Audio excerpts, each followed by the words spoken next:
When the power grid dies, modern society burns to the ground in exactly 72 hours. Most people sit in the dark and wait for rescue. We keep moving. Right now, the thick smell of burning diesel and pine sap coats my throat.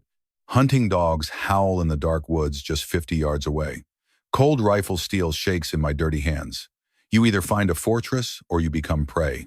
My name is Vance Hollister. I am leading 3 strangers out of the ashes to build a secure future underground. This is Grid Down Sanctuary. Chapter 1. The Zero Hour. Vance Hollister stared at the architectural schematics on his monitor. His coffee was cold. It was 2 in the afternoon on a Tuesday. The fluorescent lights overhead hummed a steady, annoying tune. Out the window of his 12th floor office, the city crawled with midday traffic. Everything was painfully normal. Then the monitor died.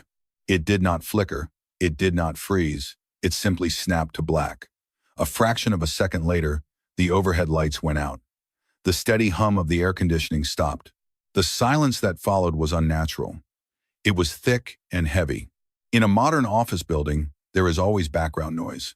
The servers purr, the ventilation fans spin, the elevators slide up and down their shafts. Now, there was absolutely nothing. The quiet pressed against Vance's eardrums. He stood up slowly. His joints popped in the quiet room. Across the open floor plan, a few of his coworkers laughed nervously. Someone cursed at their computer. Someone else smacked a plastic monitor casing with an open palm. They thought it was a blown fuse. They thought the local power company would fix it in 10 minutes. They were already talking about going down to the coffee shop across the street. Vance knew better. The hair on the back of his neck stood up. His stomach twisted into a cold knot. He walked to the floor to ceiling window. He pressed his forehead against the warm glass and looked down at the street 12 stories below. The traffic lights were dark. Cars were stopped at odd angles. Some had coasted to a halt in the middle of the intersections, causing minor fender benders. Drivers were stepping out of their vehicles. They were looking at their cell phones, shaking their heads, holding the devices high in the air to catch a signal that was not there. Vance looked up from the street. He scanned the horizon. The sky was clear and blue, scattered with a few white clouds. Then he saw it. A commercial passenger jet was miles away, but it was banking hard to the left. The angle of the wings was entirely wrong. The nose dipped dangerously low toward the concrete skyline. No smoke trailed from the engines. The plane was completely dead in the air. It was nothing more than a massive, heavy piece of metal falling out of the sky. Vance pressed his hand flat against the glass. He stopped breathing. He watched the silver speck drop lower and lower. It disappeared behind a dense cluster of glass skyscrapers to the south. 3 seconds passed. 4, 5. A low, deep rumble shook the glass under his palm. It was not a loud explosion. It was a heavy vibration that traveled through the bedrock of the city and rattled his teeth. The ground swallowed the impact. Vance stepped back from the window. The cold knot in his stomach hardened into pure adrenaline. His mind raced through the logical deductions. This was not a local grid failure. Local blackouts did not knock commercial aircraft out of the sky. Local blackouts did not kill cars in the middle of the street. This was a catastrophic failure, a targeted attack, an electromagnetic pulse, or a massive cyber strike on the national infrastructure. It did not matter which one it was. The result was the exact same. The grid was down. It was not coming back today. It might not come back for years. He turned away from the window. Panic was starting to spread through the office. The nervous laughter was gone. Voices grew louder, sharp with anxiety. People were holding up their useless cell phones, smacking the screens. "Vance, do you have any service on your phone?" asked Dave. Dave was a junior project manager. He sounded annoyed, not scared. He had absolutely no idea what was happening outside the glass walls. Vance did not answer him. He walked straight to his desk. He crawled under the heavy mahogany wood and reached for the very back corner. His fingers found the heavy canvas strap of his get-home bag. He pulled it out into the dim light of the office. The bag weighed exactly 35 pounds. He had packed it 3 years ago and updated the rations every 6 months. His ex-wife had called him paranoid. His friends had laughed at his obsession with emergency preparedness. He did not care what they thought right now. The bag was his only ticket out of the concrete jungle. He threw the bag onto his desk. He unzipped the main compartment. He did not need to check the inventory, but his hands moved out of pure habit. Muscle memory took over. He needed to touch the gear to ground himself. He saw the heavy-duty tactical flashlight. It was machined from aircraft-grade aluminum. He pulled it out and clicked the rubber tail switch. A blinding beam of white light cut through the shadows of the dim office. He clicked it off and shoved it deep into his front right pocket. Next, his fingers brushed against the tightly sealed plastic wrap of the combat tourniquet. He had 2 of them. In a city of 4 million panicked people, blood would flow within hours. Accidents would happen first. Violence would follow soon after. He left the medical gear near the top of the bag for immediate access. He ran his fingers over the water filter straw. The city water pressure relied on massive electric pumps. Those pumps were dead. The pressure would drop to 0 very soon. When the pipes ran completely dry, people would resort to drinking out of decorative fountains and dirty rivers. Dysentery would kill thousands before starvation even set in. The simple plastic filter in his bag could clean 1,000 gallons of contaminated water. It was worth its weight in gold. He shoved the items back into place and zipped the bag shut. Vance sat in his expensive ergonomic chair and kicked off his leather dress shoes. He opened his bottom desk drawer and pulled out a pair of worn, broken-in hiking boots. He slipped them on and tied the paracord laces tight. The stiff rubber soles grounded him. He felt ready to move. He stood up and slung the heavy canvas bag over his shoulders. He clipped the chest strap tight across his sternum to distribute the weight. "Where are you going?" Dave asked. The junior manager was standing right next to Vance now. His face was pale. The annoyance was entirely gone, replaced by a creeping, wide-eyed confusion. The building manager just came up. He said we should stay put at our desks. The backup generators should kick in any minute. "There are no backup generators, Dave," Vance said. His voice was completely flat. He did not have the time to explain physics.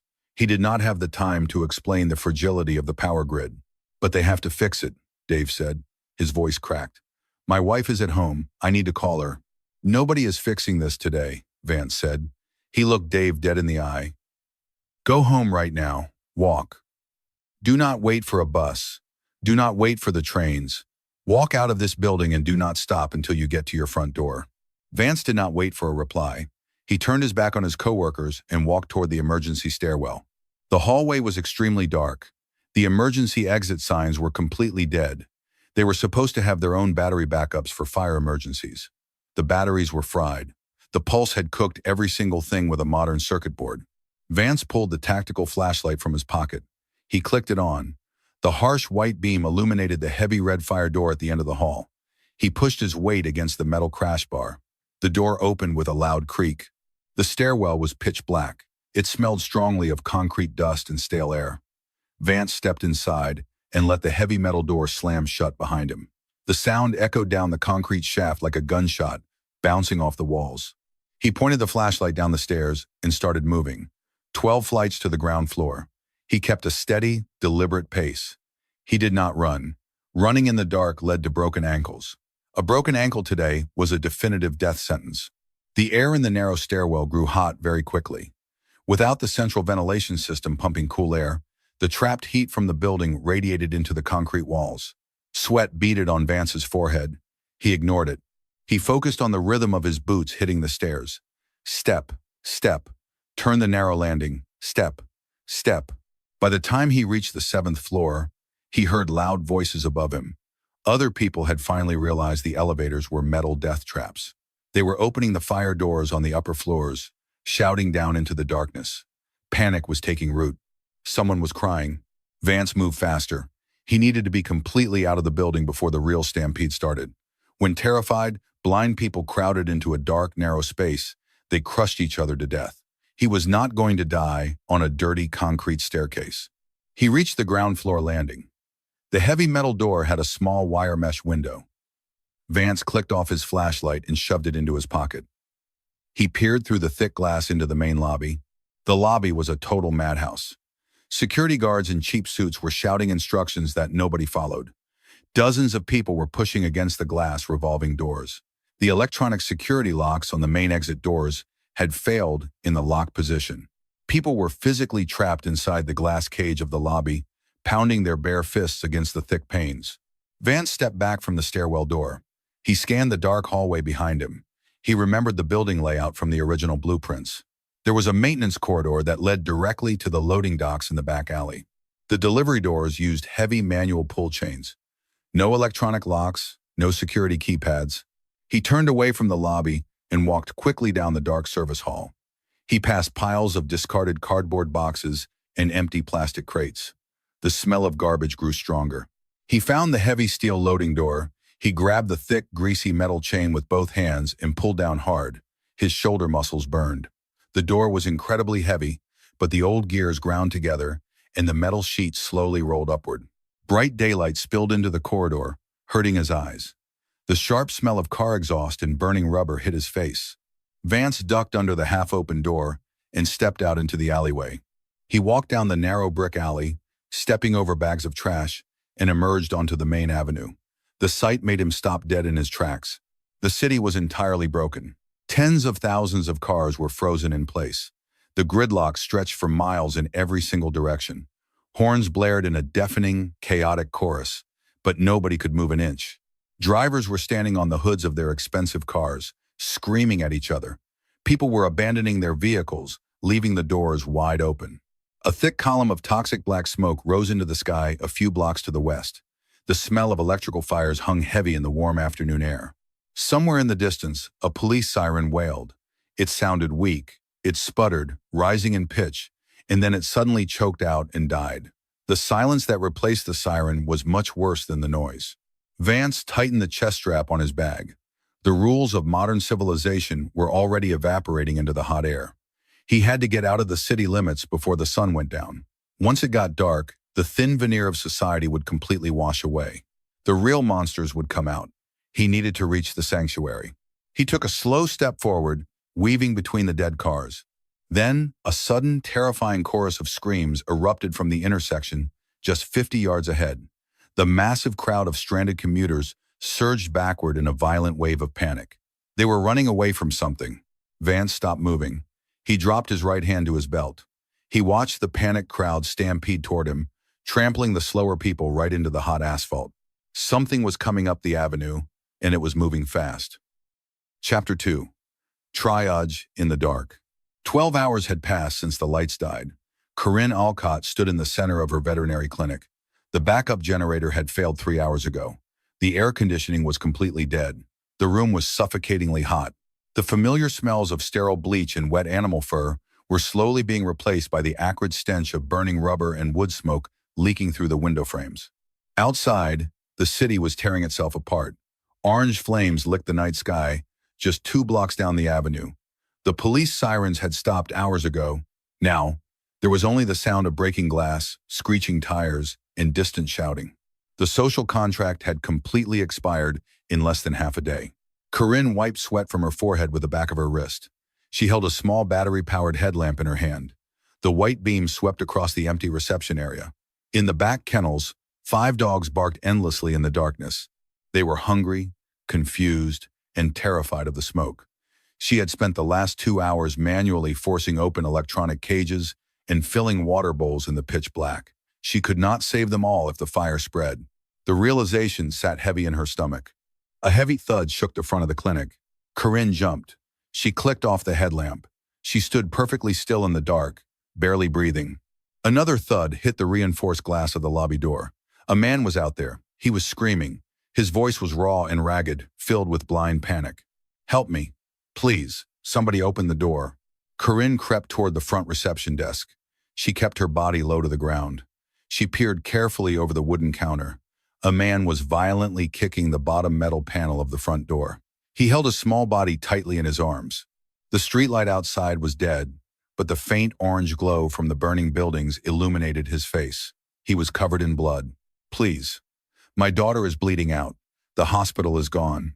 They are burning the hospital." Corinne felt a cold knot form in her chest. She was a veterinarian. She fixed shattered femurs on golden retrievers and prescribed antibiotics for farm cats. She did not operate on human children. But the man was sobbing now.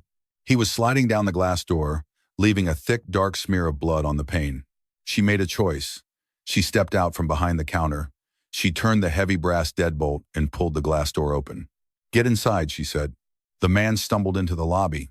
He was a large man wearing a torn and filthy business suit. His daughter looked to be about 8 years old. Her head hung limply over his thick arm. A makeshift bandage made of a torn dress shirt was wrapped tightly around the girl's upper thigh.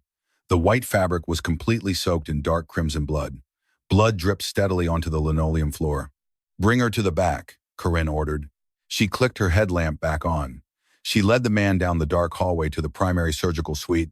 She pointed to the central stainless steel examination table. "Lay her down flat. Keep pressure on that wound with both hands. Do not let go." The man gently laid the girl onto the cold metal. The girl was pale, almost gray. Her lips had a dangerous blue tint. She was rapidly going into hypovolemic shock. Corinne knew the clinical signs perfectly. Biology was biology, whether the patient walked on 2 legs or 4.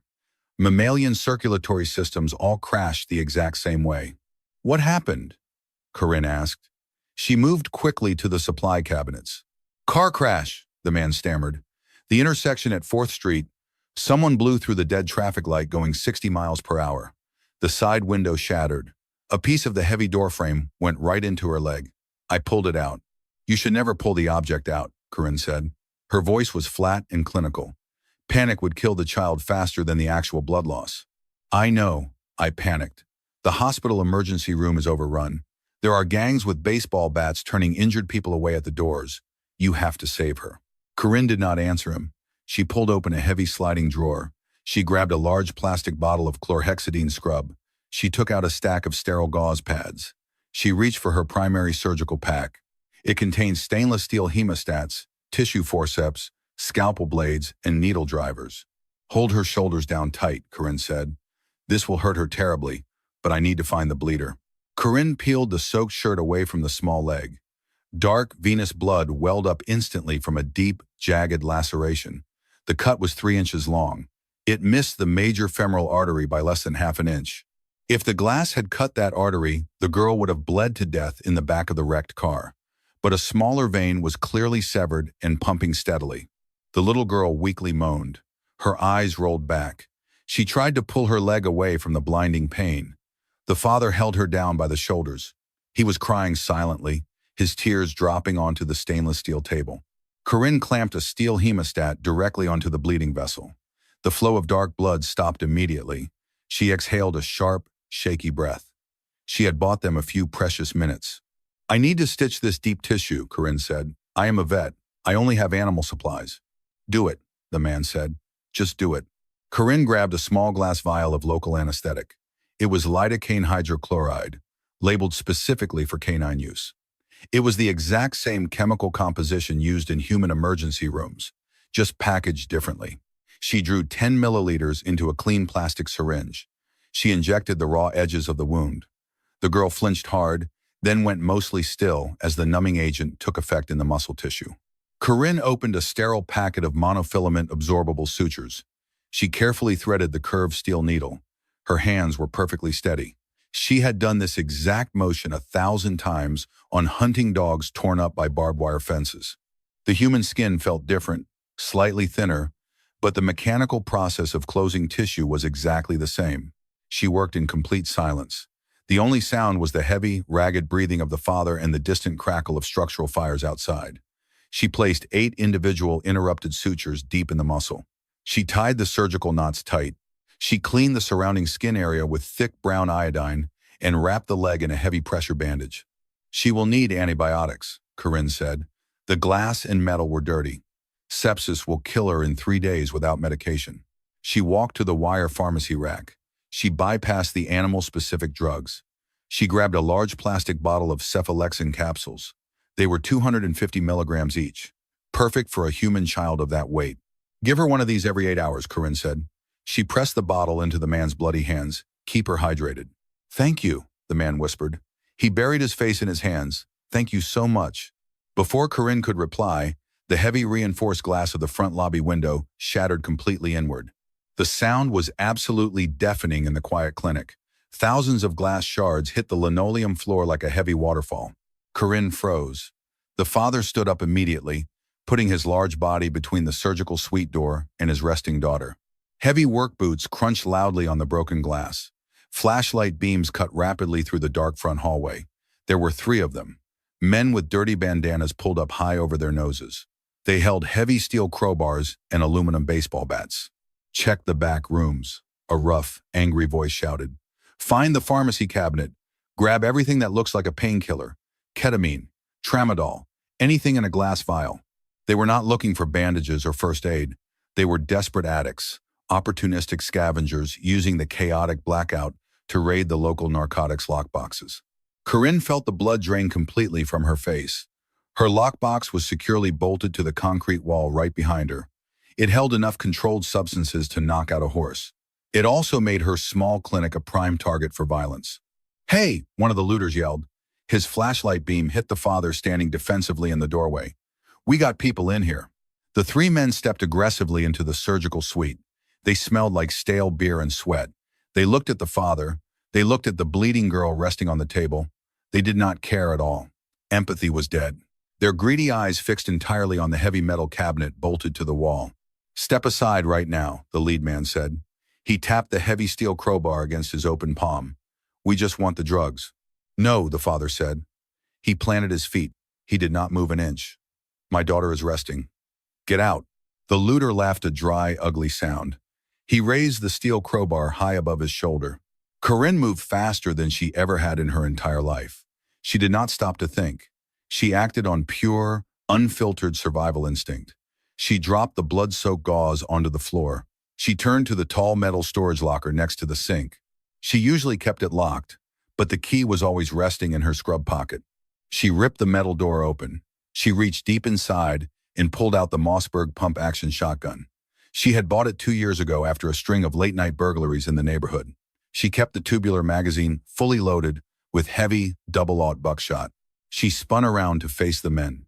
She racked the slide backward and forward with extreme force. The heavy metallic clack echoed sharply off the hard tile walls. It was the universal, unmistakable sound of a lethal threat. "Stop right there," Corinne shouted. The flashlight beam swung wildly toward her. The three men froze in their tracks. The lead looter lowered the crowbar slightly. He stared wide-eyed at the dark, hollow barrel of the 12-gauge shotgun pointed directly at his chest. Corinne felt the heavy weapon shaking slightly in her hands. Her index finger rested lightly against the cold metal trigger.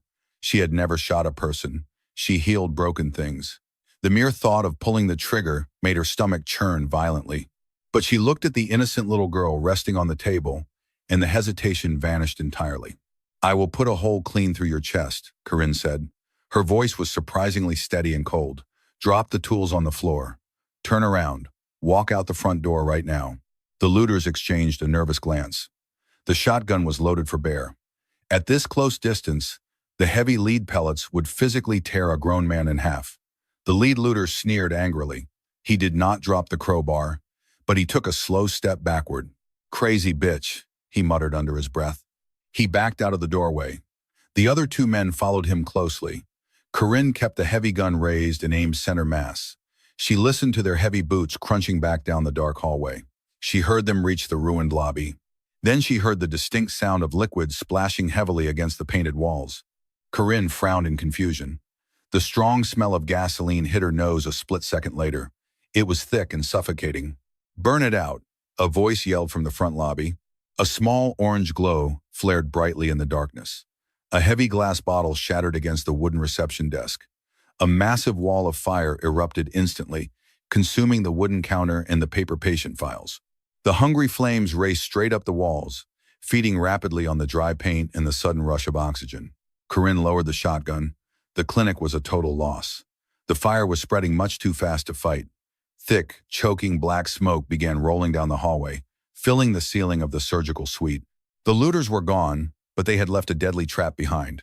"We have to go right now," Corinne yelled over the loud roaring sound of the fire. "Grab your daughter. We are leaving through the back alley exit." The father scooped the unconscious girl carefully into his large arms. He held her tight against his chest. Corinne grabbed her heavy canvas medical bag from the corner of the room. It was already packed tight with sutures, clean bandages, and vital antibiotics. She slung the thick strap over her shoulder.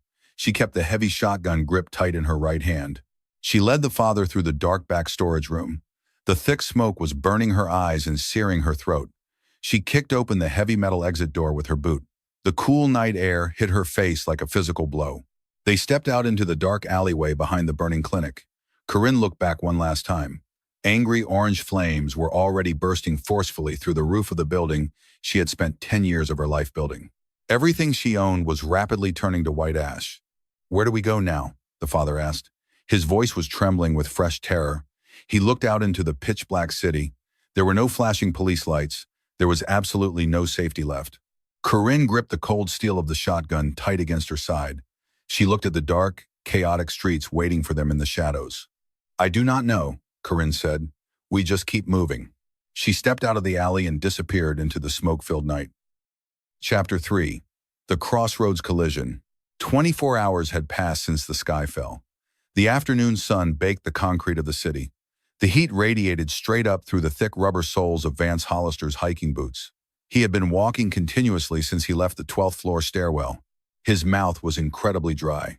The filtered water in his plastic canteen was warm and tasted foul, but it kept his muscles moving. He stood quietly at the edge of a massive 4-lane intersection. Hundreds of dead vehicles choked the asphalt. Expensive sedans, commercial delivery vans, and large city buses were locked together in a chaotic puzzle. They were completely frozen in the exact spots where their electronic control modules had violently burned out. The smell of raw sewage, spilled gasoline, and uncollected garbage hung thick and heavy in the stagnant summer air. Vance kept his body pressed hard against the shadows of a brick storefront. Moving directly in the open daylight was a fatal mistake. The city had completely fractured overnight. The thin social contract was gone. Small, violent gangs had already formed in the streets. They were actively hunting for food, clean water, and anyone weak enough to victimize. A sharp, sudden crack of breaking glass echoed from the street corner just ahead. Vance crouched low behind a rusted metal trash can. He rested his hand on the heavy canvas strap of his bug-out bag. He peered carefully around the dirty metal rim. 3 men had a woman firmly cornered against the side of a dead transit bus. The woman wore blue medical scrubs. Her clothes were stained with dried, dark brown blood. She gripped a heavy green canvas bag tightly against her chest with her left hand. In her right hand, she held a pump-action shotgun. Vance recognized her instantly. It was the veterinarian from the clinic. He did not know her name, but he saw the desperate exhaustion in her eyes. Her face was pale and covered in dark soot. "Drop the bag right now," the largest man ordered. He held a heavy, rusted steel pipe in his right hand. "We know you have painkillers in there. Give it up and you can walk away." "I am completely empty," the woman said. Her voice shook badly, but she kept the heavy barrel of the shotgun raised. The hammer was down. She had already fired her last shell. Vance could clearly see the open ejection port on the side of the weapon from his hiding spot. The gun was entirely useless. It was an empty club. The 3 men knew it too. They were spreading out in a half circle, slowly closing the distance. They were grinning. Vance felt his heart rate steady. He analyzed the situation with cold, mathematical detachment. There were 3 armed, aggressive men against 1 exhausted woman. Intervening meant risking his own life and wasting his own resources. His primary objective was reaching his secure location in the mountains. He had the survival gear. He had the map in his head. He absolutely did not have the luxury of playing the hero today. He tightened the chest strap of his backpack. He prepared to turn around and slip silently down the dark alleyway behind him. He would leave her to her fate. A low rhythmic rumble suddenly shook the pavement beneath his boots. Vance stopped moving. He recognized the heavy vibration. It was the deep, mechanical clatter of a massive diesel engine. A dull, green, heavy-duty pickup truck turned the corner wide. It was an old model, built sometime in the early 1980s. The steel body was badly dented and scarred with rust. It had no electronic fuel injection system. It had no computer chips governing the heavy transmission. It was a purely mechanical beast, running on sheer engine compression and diesel fuel. It was completely immune to the electromagnetic pulse that had instantly murdered the modern world. The heavy truck rolled right up onto the concrete sidewalk. The massive off-road tires crushed a metal newspaper stand completely flat. The vehicle jerked to a sudden stop exactly 10 yards from the trapped woman. The driver's side door opened with a loud, painful creak. A tall man stepped down onto the broken glass. He wore faded tactical cargo pants and a dark gray cotton shirt. A dusty green baseball cap shadowed his face. He was broad at the shoulders, moving with a very deliberate, practiced calm. He rested the black synthetic stock of a short-barreled tactical shotgun smoothly against his hip. "Walk away right now," the man said. His voice was deep, gravelly, and completely devoid of fear or emotion. The 3 thugs turned in surprise. The leader tightened his grip on the rusted steel pipe. "You got a nice ride, old man. We will take those keys too." The man in the baseball cap did not argue with them. He did not issue a second warning. He simply raised the barrel of the shotgun and pulled the trigger. The blast was absolutely deafening in the narrow, enclosed street. The heavy double-aught buckshot tore a massive, jagged hole into the thin metal side of the dead city bus. The impact struck exactly 2 feet to the left of the gang leader. Shattered safety glass and shredded metal rained down onto the hot asphalt. The 3 men dropped their makeshift weapons instantly. Pure terror washed over their faces. They scrambled frantically over the hood of a dead sedan and ran blindly down the cross street. They did not look back once. The woman in the blue scrubs lowered her empty shotgun. She leaned heavily against the side of the bus and slid down to the ground. Her chest heaved as she fought to catch her ragged breath.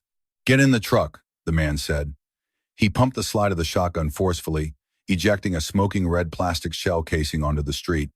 He chambered a fresh round with a sharp, metallic clack. "I am not waiting around here for them to find their friends." Vance stepped out from the shadows of the alleyway. He kept his hands open and entirely visible at shoulder height. He did not reach for the 9mm pistol hidden under his light jacket. The man with the truck snapped the shotgun barrel directly toward Vance. The dark muzzle stopped, perfectly centered on Vance's chest. "Do not move another inch," the man commanded. His finger hovered dangerously close to the trigger. "I am completely unarmed," Vance lied smoothly. He kept his voice low and even to project calm. He looked critically at the heavy green truck. He saw 2 extra red diesel fuel cans strapped tightly to the steel roll bar in the back bed. He saw the heavy, reinforced steel brush guard bolted to the front bumper. He looked directly back at the driver. "You have a purely mechanical diesel engine. That is a very good choice for a grid-down scenario. But you are completely boxed in here." The man narrowed his dark eyes.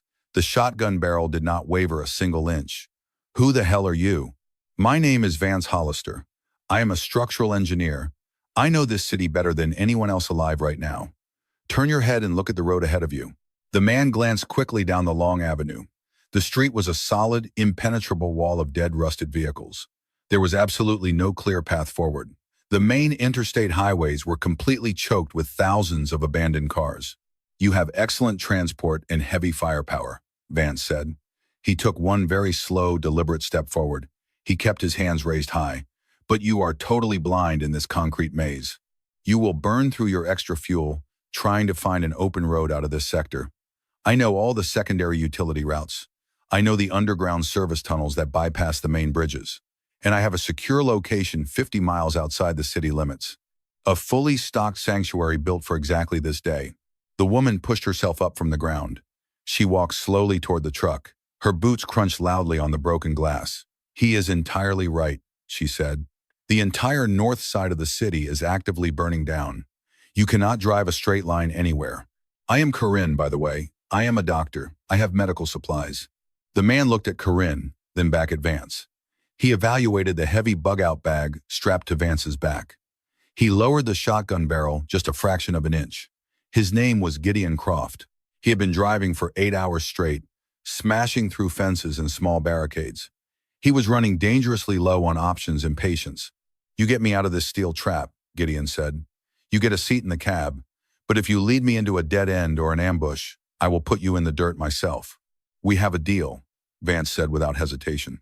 Corinne climbed quickly into the middle seat of the wide bench. She dropped her heavy canvas medical bag onto the dirty floorboards. Vance climbed into the passenger side and slammed the rusted metal door shut. Gideon threw the heavy truck into gear. The mechanical transmission ground loudly in protest. He slammed his heavy boot down on the gas pedal. The old diesel engine roared to life with a deafening clatter. Thick, black smoke poured violently out of the exhaust pipe. "Turn right at the next alleyway," Vance instructed immediately. He pointed a finger toward a narrow gap between 2 tall brick office buildings. "Cut straight through the old commercial loading docks. It will dump us directly onto the industrial access road." Gideon spun the steering wheel hard hand over hand. The heavy truck lurched forward with incredible torque. It smashed brutally through a long row of metal garbage cans and bounced violently down the narrow, trash-filled alleyway. They broke out onto the wider industrial street. A quarter-mile ahead, a massive makeshift roadblock blocked the only highway exit ramp.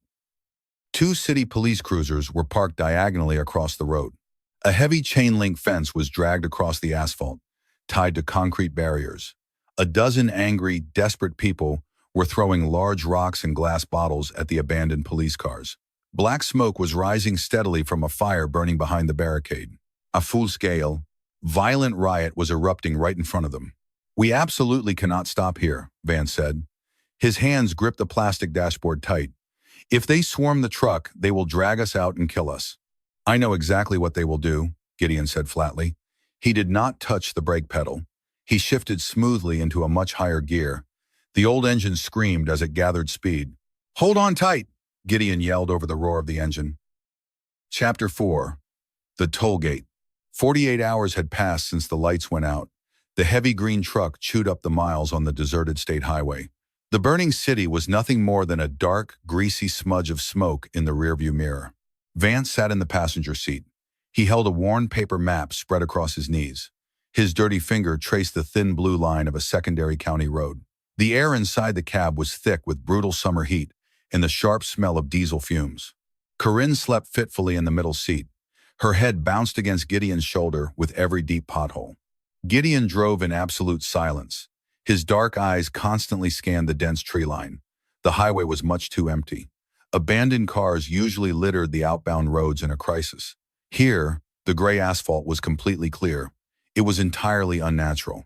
"Slow down," Vance said. He leaned forward and braced his hands against the cracked dashboard. His stomach tightened into a familiar cold knot. "I see it," Gideon replied. He shifted the heavy transmission down. The old engine brake grumbled loudly, slowing their momentum. A quarter-mile ahead, the road narrowed perfectly between two steep rock embankments. A massive yellow city snowplow blocked the entire northbound lane. Two heavy steel logging chains were wrapped tightly around the front plow blade, anchoring it firmly to the thick concrete pillars of an overpass. This was not a random traffic jam caused by panicked drivers. This was a deliberate, highly organized choke point. 3 men stood on top of the concrete overpass. They held scoped hunting rifles. Down on the asphalt, 5 more men waited behind the massive yellow snowplow. They wore bright orange prison jumpsuits stripped down to the waist in the heat. The local maximum security facility must have failed entirely when the electronic locks died. A man in a clean-pressed business shirt stepped out from behind the heavy steel plow. He did not look like a hardened convict. He looked exactly like a mid-level manager at a corporate logistics firm. His hair was neatly parted. He held a black battery-powered megaphone in his left hand and a short-barreled pump shotgun in his right. This was Boyd Langdon. He had adapted to the end of the civilized world in record time. He saw the blackout as an immediate promotion. Off to the side of the road, a young woman knelt in the dry dirt. Her hands were bound tightly behind her back with thick, white plastic zip ties. She wore a faded Agriculture University t-shirt. She had dark hair and dirt smeared deeply across her face. Gideon brought the heavy truck to a complete stop exactly 50 yards from the barricade. He kept the diesel engine running loudly. "They have the high ground," Vance observed. He unholstered his 9mm pistol. He checked the heavy magazine. 15 rounds of jacketed hollow-point ammunition. He racked the steel slide and chambered a round. "They want the truck and the fuel," Gideon said. He reached down to the floorboard and grabbed his tactical 12-gauge shotgun. He clicked the safety off with his thumb. Boyd Langdon raised the megaphone to his mouth. The electronic whine of the speaker cut sharply through the hot afternoon air. "Turn off the engine," Boyd commanded. "Step out of the vehicle right now. We are collecting a mandatory highway toll. Leave the weapons, the medical supplies, and the keys inside. You can walk away into the woods. Nobody has to die today." "He is lying to us," Corinne said. She was fully awake now. Her hands shook violently as she grabbed the thick strap of her medical bag. "They will kill us the second we step out empty-handed." "I know," Gideon said. His voice was completely flat.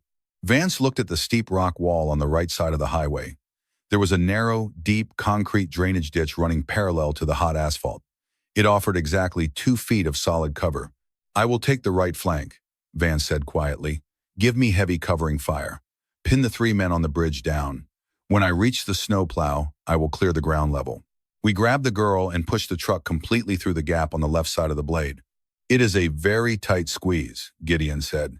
He analyzed the narrow opening between the sharp yellow plow and the highway median barrier. "The side of the truck will scrape hard." "Just do not stall the engine," Vance said. Gideon kicked his heavy door open. He stepped out and instantly leveled the shotgun at the overpass. He pulled the trigger twice in rapid succession. The heavy blast echoed like rolling thunder between the rock walls. He did not aim for a clean, precise kill. He aimed for maximum volume and suppression. The heavy buckshot smashed violently into the concrete bridge barrier, sending sharp chips of stone and gray dust flying directly into the faces of the snipers. The three men ducked hard, completely losing their line of sight. Vance rolled out of the passenger door. His knees hit the hot asphalt hard. He scrambled immediately into the deep concrete drainage ditch. Dead leaves and thick dirt coated his clothes. He stayed incredibly low. He sprinted forward while the convicts on the ground scrambled for cover behind the yellow plow. A rifle cracked sharply from the bridge. The high-velocity bullet hit the truck hood. The sound was a loud, terrifying metallic slap. Gideon ducked back behind the heavy cast-iron engine block. He pumped the shotgun and fired again at the bridge to keep their heads down. Vance reached the 30-yard mark. His lungs burned. He recognized the extreme difficulty of his own tactical position. He was a structural engineer, not a trained infantry soldier. Shooting at stationary paper targets did not prepare a man for the sheer terrifying chaos of a live firefight. His heart hammered furiously against his ribs. His vision narrowed into a tight tunnel. He popped up from the ditch and aimed his pistol at the men behind the plow. He fired 3 quick shots. He did not hit anyone. Shooting a handgun accurately under extreme adrenaline was nearly impossible. The front sight shook violently in his vision, but the loud, sharp cracks of the 9mm forced the convicts to press their bodies flat against the steel blade. Boyd Langdon did not panic. He stepped safely back behind the thick steel. "Return fire," he yelled at his men. "Spread out and flank the truck." Vance pushed forward hard. He reached the edge of the snowplow. He leaned carefully around the yellow steel and fired 2 more shots. One convict dropped a rusted tire iron and grabbed his shoulder with a sharp cry. He fell backward into the dirt. Vance saw the tied-up girl. He holstered his empty pistol and pulled a sharp folding knife from his front pocket. He rushed over to her. He grabbed her shoulder. She flinched violently, expecting a blow. "Hold absolutely still," Vance ordered. He slid the sharp steel blade under the tight plastic zip tie. He twisted his wrist hard. The thick plastic snapped open. "Get up," Vance yelled. "Run to the green truck. Keep your head down. Do not stop for anything." The girl scrambled to her feet. She did not freeze. She possessed a very raw, practical survival instinct. She ran fast and low toward the idling diesel truck. Gideon saw her coming through the gun smoke. He threw open the rear driver's side door. "Get in," he yelled. The girl dove headfirst onto the dirty floorboards in the back of the cab. The men on the bridge finally recovered from the initial shock. They started firing rapidly down at the road. Bullets chewed up the asphalt in small, violent explosions of dust. They hit the sides of the truck with heavy, dull thuds. Gideon fired his absolute last shotgun shell at the overpass and jumped back into the driver's seat. Vance ran back down the drainage ditch. A rifle bullet slammed into the dirt just inches from his boots, kicking sharp gravel directly into his eyes. He ignored the burning sting. He reached the truck and dove frantically into the open passenger door. "Go!" Vance shouted. He pulled his legs inside and slammed the heavy door shut. Gideon slammed the gear shifter forward. He stomped the gas pedal all the way to the metal floor.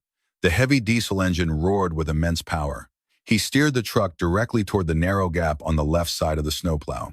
Boyd Langdon stepped completely out from cover. He stood firmly in the middle of the road. He raised his short-barreled shotgun. He aimed directly at the front grille of the accelerating truck. He fired twice. The heavy lead slugs hit the front of the vehicle. Vance felt the physical impact vibrate straight through the floorboards. The truck smashed brutally through the gap. The right side of the steel truck bed scraped violently against the yellow plow. Sparks flew in a bright, blinding shower. Metal tore with a deafening screech that hurt their teeth. But the heavy torque of the old engine pushed them through the barricade. They broke completely clear of the trap. Gideon kept the pedal pressed down. The truck sped down the empty highway, leaving Boyd and the convicts far behind in a cloud of thick, black diesel smoke. Corinne turned around to check the new girl in the back seat. "Are you hurt?" she asked. Her voice was surprisingly calm. The girl shook her head. Her chest heaved as she struggled to breathe. "I am Alara, thank you. They were going to kill me." Vance began to reload his empty pistol magazines. His hands were shaking uncontrollably now. The massive adrenaline spike was rapidly fading, leaving him cold, weak, and entirely nauseous. He forced his numb fingers to push the heavy brass cartridges down into the spring-loaded clip. "We made it," Corinne said. She let out a long, shaky breath. "No," Gideon said. His voice was incredibly grim. A loud, sharp, hissing sound suddenly filled the cab. Thick white steam began to billow out violently from under the dented front hood. The steam smelled exactly like sweet, burning chemicals. The engine temperature gauge on the dashboard violently pegged into the solid red zone. Boyd hit the radiator with the shotgun slugs, Gideon said. We are bleeding engine coolant fast. The block will crack from the heat in less than 3 miles. Vance looked out the passenger window. The highway ahead cut straight through a dense, dark pine forest. The sun was rapidly dropping below the tree line. The shadows creeping across the asphalt were growing incredibly long. We have to abandon the truck, Vance said. He looked back at the heavy bags of gear and the 2 extra fuel cans they could not carry. We have to walk the rest of the way. In the dark, Gideon gripped the steering wheel tight as the heavy engine began to violently knock and sputter. They were completely stranded. Chapter 5. The Weight of the Pack. The old diesel truck shuddered violently and died. Gideon took the keys out of the ignition and threw them onto the dirty floorboards. The heavy silence of the deep woods immediately swallowed them. We walk from here, Vance said. He unbuckled his seatbelt. They climbed out of the cab. The sun was completely gone. The sky above the tall pine canopy turned the color of bruised iron. The temperature dropped fast as the evening wind picked up. Vance opened the back door of the truck. He pulled out his heavy canvas bag. He grabbed the 2 extra medical kits and shoved them inside. Gideon slung a heavy green duffel bag over his broad shoulders. He grabbed his empty shotgun. It was completely out of ammunition, but the heavy steel frame still made a very good club. Corinne held her own medical bag tight against her chest. Alara had absolutely nothing. Vance looked at the young girl. He reached deep into his pack. He pulled out a spare plastic canteen and a fixed-blade survival knife. He handed them both to her. Keep the knife on your belt, Vance instructed. Drink water only when you actually need it. Do not sip it just because your mouth is dry. Alara nodded. Her hands shook slightly as she clipped the leather knife sheath to her jeans. They left the dead truck on the shoulder of the highway. They stepped off the asphalt and walked directly into the dense forest. They desperately needed distance. Vance led the way. He used the small red lens on his tactical flashlight to read his compass bearing. The red light preserved their natural night vision. It also made them much harder to spot from a distance. He set a brutal, punishing pace. They climbed over rotten logs. They pushed through thick briar patches. The sharp thorns tore at their clothes and scratched their skin. 4 hours passed. Nobody spoke a single word. The immense physical exhaustion began to set in. Corinne stumbled over an exposed tree root. She fell hard to her knees. She stayed down in the dirt, gasping for breath. We need to stop, Corinne whispered. I cannot even see the ground anymore. Vance looked back. He was tired, but the heavy pack felt normal to him. He had trained for this exact scenario for years. He had walked countless miles with 60 pounds of gear strapped to his back. The others had not. We need water, Gideon said. His voice sounded thin and weak. It completely lacked its usual deep rumble. Vance shook his plastic canteen. It was bone dry. They had sweat out all their fluids climbing the steep ridge. The topographic map in his head showed a running creek 3 miles away. That was entirely too far in the dark. Alara stepped forward. She knelt on the damp forest floor. She ran her bare hands over the soil and grabbed a handful of broad green leaves. There is water right here, Alara said confidently. Vance shined the red light on her dirty hands. She was holding a clump of wild ferns. These ferns only grow in highly saturated soil, Alara explained. She pointed to a slight depression in the ground between 2 massive oak trees. The water table is extremely shallow right there. We just have to dig. Vance drew his heavy steel knife. He knelt beside Alara. They used the flat steel blade and their bare hands to scoop out the dark earth. 2 feet down, the dirt turned to thick, heavy mud. A moment later, murky brown water began to slowly seep into the bottom of the dirt pit. It is far too dirty to drink, Gideon said. He leaned heavily against a pine tree. That will give us dysentery in 2 days. Vance reached into his bag. He pulled out a hollow fiber microfilter. It was a compact plastic cylinder with a manual hand pump and 2 clear silicone hoses. He dropped the intake hose directly into the muddy puddle. He placed the clean output hose into Corinne's empty canteen. He pumped the handle steadily. Clear, perfectly filtered water began to flow into the plastic bottle.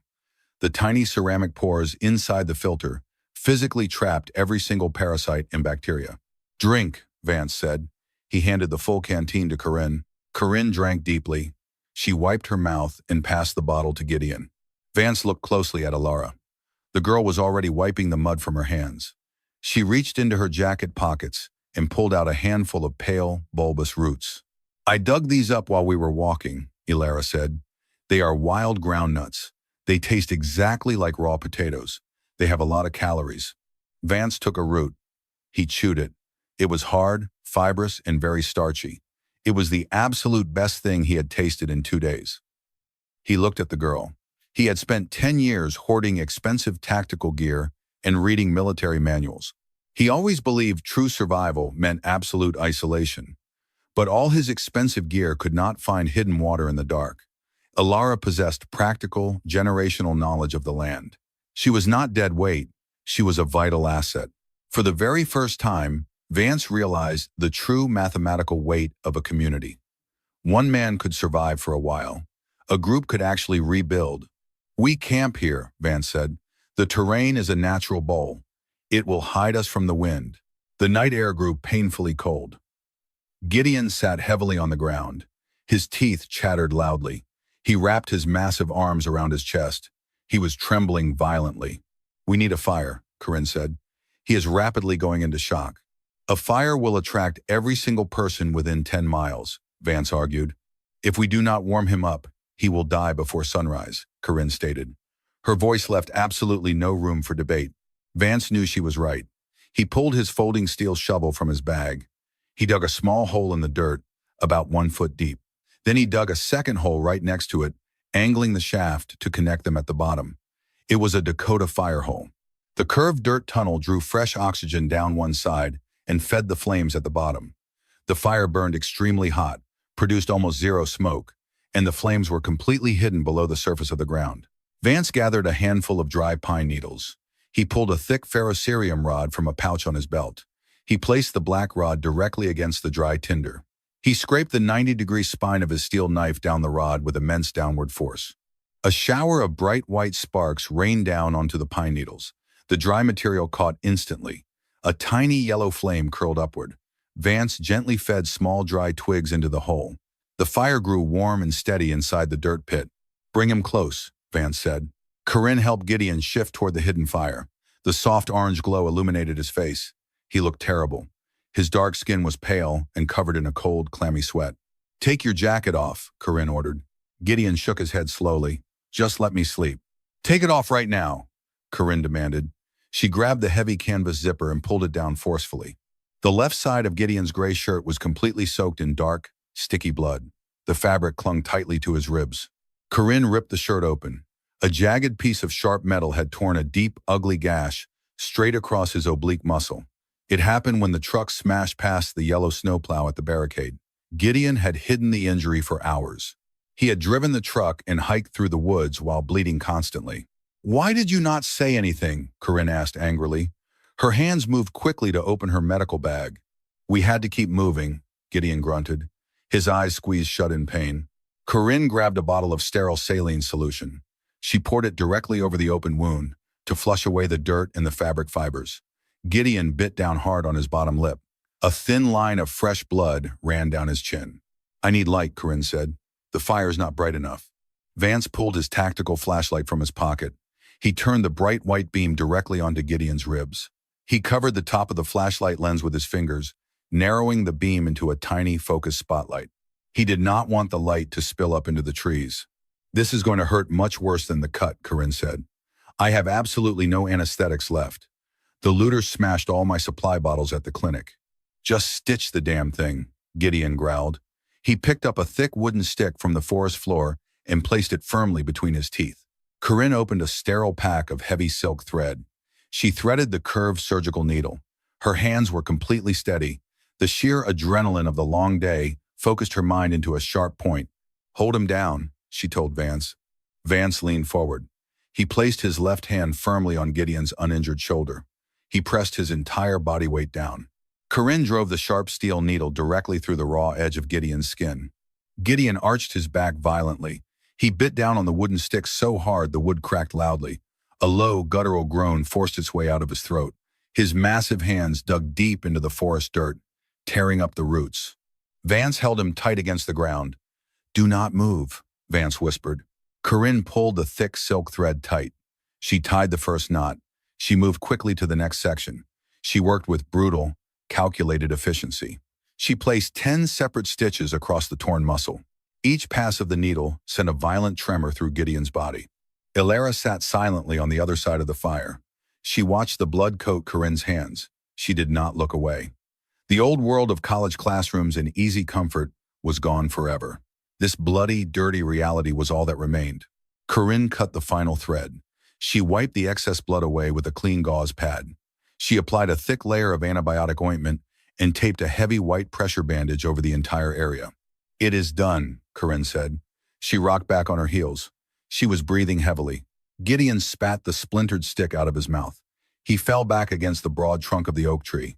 His chest rose and fell in ragged gasps. He did not speak, but he gave Corinne a slow, respectful nod. Vance clicked the flashlight off. The darkness swallowed them again, lit only by the faint orange glow coming from the small hole in the dirt. "You rest," Vance said. "I will take the first watch." Corinne and Ilara curled up on the hard ground. They pulled their light jackets tight around their shoulders. Within minutes, absolute physical exhaustion pulled them into a deep sleep. Gideon stayed awake a little longer, staring blankly at the dark tree branches above, before his eyes finally closed. Vance sat alone in the dark. He held his 9mm pistol in his lap. He listened to the woods. He heard the wind rustling the high canopy. He heard the dry leaves shifting on the forest floor. The woods were peaceful. They offered a cold, indifferent kind of safety. Then, the peace shattered entirely.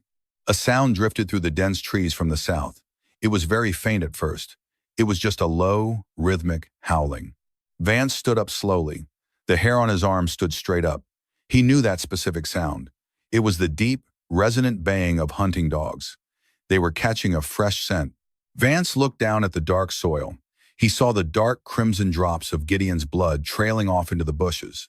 The blood was a perfect, unbroken trail, leading directly from the broken highway straight to their hidden camp. A flicker of bright yellow light caught his eye. Vance looked through the thick tree trunks. A mile away, near the top of the ridge they had just crossed, small dots of orange fire were moving rapidly through the darkness. Torches, flashlight beams. They were sweeping back and forth in an organized line. Boyd Langdon had not stayed at the highway barricade. He had gathered his men. He had found tracking dogs. He was coming to finish the job. Vance kicked dirt over the small Dakota fire hole, plunging the camp into total darkness. "Wake up," Vance hissed urgently into the night. "Get up right now. They found us." Chapter 6. The Gates of Sanctuary. The sky in the east turned a pale, sickly gray. It was the dawn of the fourth day. The heavy canvas bag on Vance Hollister's back felt like a block of solid lead. Every single step sent a sharp spike of pain shooting straight up his shins. They had been moving blindly through the dense Appalachian timber for 10 unbroken hours. The deep, resonant baying of the tracking dogs echoed constantly behind them. Sometimes the sound faded into the deep valleys. Other times, it sounded terrifyingly close. Gideon dragged his right boot across the dirt. He was losing entirely too much blood from his torn side. Corinne kept her shoulder wedged firmly under his arm. She practically carried a third of his massive body weight. Her blue medical scrubs were completely soaked in his dark, drying blood. Ilara walked point. She kept her plastic canteen stowed and her folding knife clipped to her belt. She used the faint morning twilight to guide them over the rocky ground. She did not complain once. The sheer trauma of the last few days had burned away her fear, leaving behind a cold and practical focus. Vance took up the rear. His 9mm pistol was drawn and aimed back into the dark tree line. He walked backward for 50 paces at a time, kicking dry leaves over their blood trail to confuse the hounds. The forest began to thin out. The soft pine needles gave way to hard, gray granite. Vance felt a sudden rush of pure relief. The rocky ground would not hold Gideon's scent very well. The dogs would struggle to find the trail here. "Keep moving up the incline," Vance said. His voice was a dry, raspy whisper. "We are exactly 1 mile away." The group pushed up the steep, rocky slope. Their boots slipped on loose gravel. They reached a flat, elevated plateau surrounded by towering pine trees. At the very center of the clearing sat a small, rotting log cabin. The roof was partially caved in. Thick green moss covered the damp, decaying wood. It looked entirely abandoned, forgotten by the modern world 50 years ago. Gideon stopped and stared at the ruined structure. He leaned heavily against a pine trunk. We walked 50 miles for a collapsed hunting shack, Gideon said. His voice was thick with exhaustion and deep disappointment. Do not step off the rock path, Vance warned sharply. Stand entirely still. Follow my exact footsteps. Vance led them carefully toward the ruined cabin. He pointed to the thick, overgrown blackberry bushes lining the edge of the clearing. Deep inside the thorny vines, thick coils of military-grade razor wire lay completely hidden from view. Anyone trying to flank the cabin through the heavy brush would be cut to ribbons in seconds. He pointed to the ground 10 yards in front of the wooden porch. The dirt looked completely natural, covered in dead leaves and pine needles. Underneath that thin layer of soil is a deep trench lined with sharpened steel rebar, Vance explained. It is covered with a brittle wooden lattice and dry dirt. If they rush the cabin blindly, they will fall 6 feet down onto rusted metal spikes. The only safe way to the front door is the narrow gravel path we are standing on right now. It is a classic fatal funnel. It forces attackers to line up in a single-file formation with absolutely zero lateral cover. They stepped safely onto the wooden porch. The old planks groaned loudly under their weight. Vance pushed the front door open. The rusted iron hinges screamed. The inside of the cabin smelled heavily of mold and wet rat droppings. A rusted iron stove sat in the far corner. A broken wooden table rested in the center of the small room. Vance walked directly to the back corner. He kicked a dirty frayed rug aside. The wooden floorboards underneath looked completely normal. He pulled a small, flat piece of black steel from his pocket. He slid the metal tool into a tiny, nearly invisible gap between two solid oak planks. He twisted his wrist hard. A loud mechanical click echoed deep under their boots. Vance grabbed the edge of the wooden floorboard and pulled straight up with both hands. A massive 4-foot by 4-foot square of the floor lifted smoothly on heavy hydraulic hinges. The wooden planks were merely a cosmetic shell glued to the top of a 6-inch thick solid steel blast door. Corinne stared at the heavy metal hatch. Her jaw dropped slightly. Get inside right now, Vance ordered. He pointed his flashlight down the square hole. Solid concrete stairs led deep into the dark earth. Corinne helped Gideon down the narrow steps. Ilara followed quickly behind them. Vance took one last look out the broken cabin window. The distant barking of the dogs was growing steadily louder again. They had found the granite path. Vance stepped down into the dark hole. He grabbed the thick steel handle on the underside of the heavy door. He pulled it shut. The hatch slammed down into its steel frame with a deafening metallic boom. He spun a heavy circular locking wheel in the center of the door. 4 thick titanium locking bolts shot horizontally deep into the reinforced concrete walls. He cranked the wheel until the thick rubber gasket seals compressed entirely. They were completely sealed in. The air immediately grew cool and stagnant. Vance walked past them down the concrete stairs. He reached the bottom landing. A heavy steel security door blocked their path. He punched a 6-digit code into a mechanical keypad. The lock clicked open. He pushed the heavy door wide. The group stepped into a massive, rectangular room built from thick, poured concrete. The walls were painted a sterile, bright white. Vance walked to a large gray electrical panel bolted to the far wall. He gripped a heavy red industrial lever and pulled it downward with a solid clack. A low, powerful hum filled the concrete bunker. Overhead light-emitting diode fixtures flickered once, then flooded the entire room with brilliant, clean, white light. The heavy ventilation system roared to life, pushing fresh, highly filtered air through the ceiling vents. "We have full power," Vance said. He turned to face the group. "I have 20 heavy-duty deep-cycle marine batteries wired in a massive bank behind that concrete wall. A large power inverter converts the direct current into usable, alternating current. The batteries are constantly fed by 2 hidden solar arrays on the high ridge and a micro-hydroelectric turbine submerged in the creek 2 miles away." He tapped the thick concrete wall with his knuckles. "The system is completely off-grid," Vance continued. "The entire underground structure is wrapped in thick copper mesh. It is a massive, grounded Faraday cage. The electromagnetic pulse rolled right over us without frying a single wire." Corinne looked around the room in absolute awe. Floor-to-ceiling metal shelving lined the walls. Hundreds of heavy-duty plastic buckets sat stacked in perfect, uniform rows. They were filled with sealed mylar bags of dehydrated food, white rice, dried beans, and bulk medical supplies. Everything was packed with chemical oxygen absorbers to last for decades. "We have enough food and clean water to last 5 people for exactly 3 years, Vance stated. He walked over to a long metal desk in the center of the room. 6 flat-screen computer monitors sat completely dark. He flipped a row of physical toggle switches. The monitors booted up instantly. Crisp, high-definition video feeds filled the screens. Vance had buried 12 high-definition surveillance cameras in the trees and rocks surrounding the cabin. They were wired directly into the bunker through deep underground polyvinyl chloride conduit pipes. The cameras were heavily camouflaged inside hollow logs and fake rocks. The bright screens showed every single possible angle of the clearing above them. Gideon limped over to the metal desk. He leaned heavily on the surface, staring intensely at the bright screens. "Look," Alara whispered. She pointed a trembling finger at monitor number 3. On the screen, the dense pine trees at the edge of the rocky clearing began to shake. 3 large hunting dogs broke through the heavy brush. They were pulling hard on thick leather leashes. Their wet noses were pressed firmly against the granite rocks, sniffing the dry blood. Half a dozen men stepped out of the tree line directly behind the dogs. They carried scoped hunting rifles and heavy pump-action shotguns. They wore bright orange prison jumpsuits tied tightly around their waists. Then, Boyd Langdon walked casually into the clearing. He wore his clean, pressed business shirt. He looked entirely calm. He did not look like a man who had just hiked aggressively through a dark, dangerous forest. He looked like a wealthy man inspecting a new real estate acquisition. Boyd stopped at the edge of the gravel path. He looked critically at the ruined, moss-covered cabin. He raised his right hand. The convicts with the dogs stopped moving immediately. Boyd slowly turned his head. He looked directly at the thick trunk of an old oak tree on the right side of the screen. He took 3 slow, deliberate steps closer to the tree. Vance felt a freezing cold chill run straight down his spine. The camera feeding monitor 3 was hidden inside a fake, hollowed-out knot on that exact tree trunk.